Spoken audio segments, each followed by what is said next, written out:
time of possession. They held the ball for over 21 minutes in the final 30, which is their most dominant time of possession in that statistic and a half, as you would have to presume, all season. Cam Newton with Lisa Salters, our T-Mobile post-game coverage. Cam, you told us that you were taking these games very personally. Just what were you thinking as you were leading the team down the field on that last drive? I was like, it happened again. I thought I missed Jacoby on the wide, the middle read. But man, to God be the glory, man. It's been a long last couple of games in the last month. But yet, this could kickstart right where we want to be, and we just show resiliency today. And I'm just so happy for those guys in that locker room to keep just battling back. It wasn't pretty, but it was a win. I know you said that you weren't feeling any pressure, but I know that you also wanted to make up for what happened last week. So just tell me what felt good about the way about the way you were able to finish this game. We just won. That's it. We just won, and I'm just happy for that. We've been practicing our tails off, and just to see hard work pay off, and it's just a great feeling. I haven't felt this in a long time, so it's good. You said this is a process. Where do you think you are in the process? We just got to keep building. We just got to keep building. As a team, got to play better complementary football, offensively, defensively, and special teams. And we just got to match last week's intensity in practice and just get things going here moving forward. Nice to see you smiling. Thank you. Thank you so much. Louis Riddick, Brian Griese join me as they do each Monday night. And Brian, I want to start with you. As a quarterback who obviously has run 2-minute drills, you understand this better than I. As I'm watching the end, I'm baffled at the amount of time the Patriots were content to allow to bleed off that clock. They didn't take a timeout after the sack. Then on that sneak, like 12 seconds gets away from them. They spike it. It worked. Okay, let me start there. I should have started there. It worked. But as a quarterback, are you content to say, we'll try to take one shot because it has to work exactly right? And I just was surprised at the way they managed the time, even though, again, it worked. Yeah, well, at that 3rd and 1, Scott, they have to convert that, right? And so do you feel good about Cam Newton converting that on a sneak as opposed to him trying to throw a ball, getting tipped, something like that? I think that Josh McDaniels took some risk off the table, wanted to get that first down, get up as fast as you can to spike it. Now, the defense, right, they hold you down on the ground, and so that took some more time off the clock. But at the end of the day, I think he had the call that he wanted to get the ball down the field to Jacoby Myers. He executes it. They call the timeout. They had to save that timeout, and they end up winning the game. Okay, fair enough. Again, I just was, as I was watching it in real time, I'm thinking you take the timeout rather than spike it, then you could get one play. Whatever. It worked. I guess it doesn't ultimately matter. But the domination of the second half in terms of time of possession, Lewis, allows this New England team to get a win against a team who obviously hasn't won. And as I'm watching this game, I'm wondering, what do you see on that New England side in terms of the roster composition? What is this Patriots team as it is currently constructed?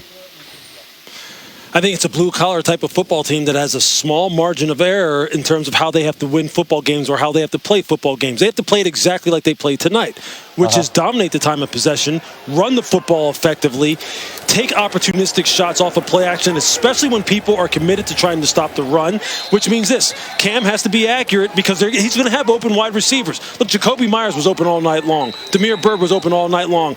The difference is tonight he was hitting those plays down the field. I mean, Jacoby Myers had 12 receptions for almost 170 yards.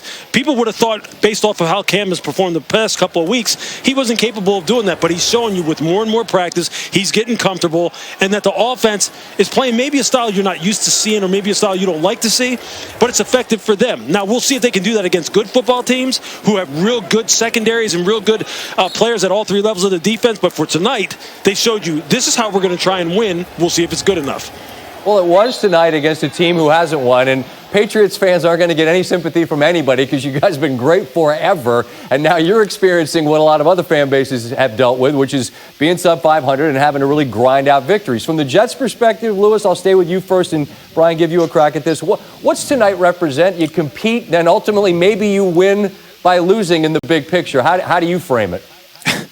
Yeah, I think for some of the fans who are looking at down the road, do they have a shot at Trevor Lawrence? I think they think, well, look, we competed. We could have won the football game, but ultimately you're right. We do win because now we stay in the chase for the number 1 overall pick. I can promise you this, though. In the Jets locker room right now, the players are sitting there going, the heck with next year. I could care less. I don't even know if I'm going to be here in 2021. Sure. They're just tired of losing, and it's a heck of it's like purgatory for an organization to be stuck in this kind of situation, and the Jets have been stuck in it for a long time. Well, give them credit. They played hard tonight. I mean, Joe Flacco came out and played a whale of a game. And the 3 starting wide receivers that he had made plays consistently. The defense, while they made plays in the first half, they gave up too many in the second half. But you could argue, Scotty, they were on the field too long in the fourth quarter. They had 35 plays of defense in the fourth quarter and gave up a touchdown on every single drive or a field goal, and that's why they ended up losing the game.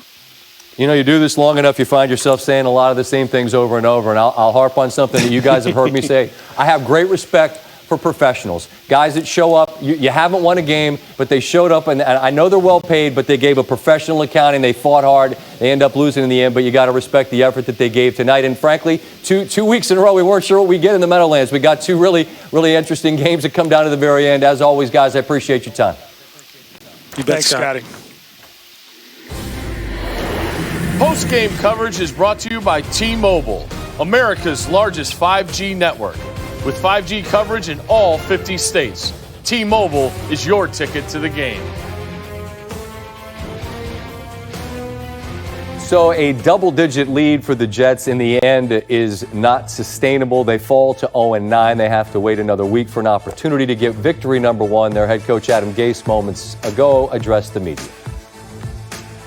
I mean, it hurts. I thought guys, they battled, they laid it all, gave everything they had, and, just have a few mistakes that really cost us the game. I mean, these guys keep coming back to work. They keep trying to find ways to get better, keep trying to execute what's being asked of them. I mean, they played their ass off. It's just, they're not finding ways to win. Agonizing loss for the Jets, who didn't have chances in a number of others. And your mind wanders to the Trevor Lawrence question, something we'll get to a little bit later. But, I mean, you kind of got to squint here looking at the people they're playing to figure out where they win it. Yeah, I get that the Chargers' record is what it is, but they lose excruciating games each week, games they frankly could win and just haven't. And then you got a bunch of teams that are either in the playoffs or in the playoff hunt, and then you close at New England. Difficult to find a place where you think, yeah, that's the one the Jets will get.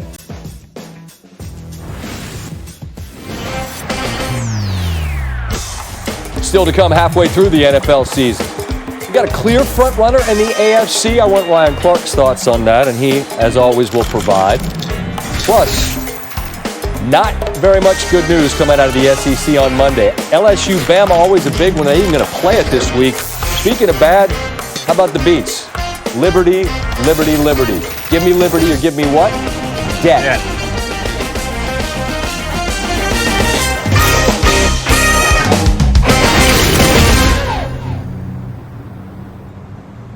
At T-Mobile, we believe you should get more. That's why we merged with Sprint. Now, it's about to get even better. And as we work to integrate Sprint's network, our nationwide 5G keeps getting stronger, with the capacity and coverage to reach more people and places across the country. Who says you can't have it all? Now is the time for 5G. Now is the time to join T-Mobile. We all have our own journey ahead of us, our own hopes and dreams. We'll pass many milestones, moments that define you and drive you to achieve even more. So celebrate every one, because success isn't just about where you want to get to.